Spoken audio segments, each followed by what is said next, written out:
This was a story that shocked the world, even drawing the attention of Elon Musk. A coach took 12 students on a cave exploration trip, but an unexpected torrential downpour caused a flash flood within an hour, blocking the only exit and trapping them inside. Faced with extreme hunger, they made a pact. If someone did not survive, the others would use their body as food to stay alive. The incident took place on 23 June 2018 in the Tam Luang Cave, Thailand.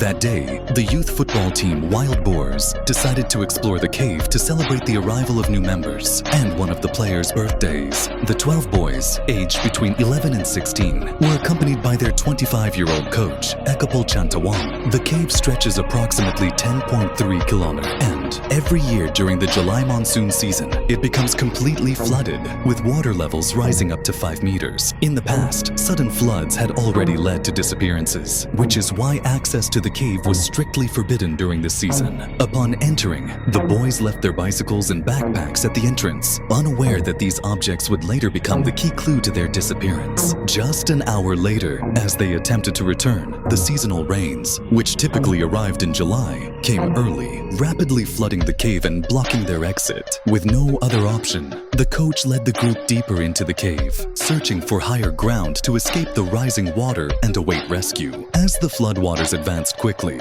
they managed to reach an area called Pattaya Beach, where they were temporarily safe. However, the water level continued to rise, forcing them to move even further into the cave. Fear began to spread among the boys as time passed. Outside, parents noticed their children had not returned and, worried, alerted the authorities. The police found the boys' bicycles and backpacks at the cave entrance, confirming that they had gone inside. However, the lack of proper equipment and specialized personnel made it difficult to begin a rescue operation. On 24 June, the Thai Navy SEALs took over the mission. However, visibility underwater was extremely poor, and the divers lacked experience in cave rescues, making the operation even more challenging. As the heavy rains continued to hinder efforts, Thailand requested international assistance. The news spread rapidly, capturing global attention. Cave diving experts and volunteers from multiple countries rushed to the site with specialized equipment. In no time, nearly 1,000 people were involved in the operation. A large water pumping system was installed to reduce the flooding,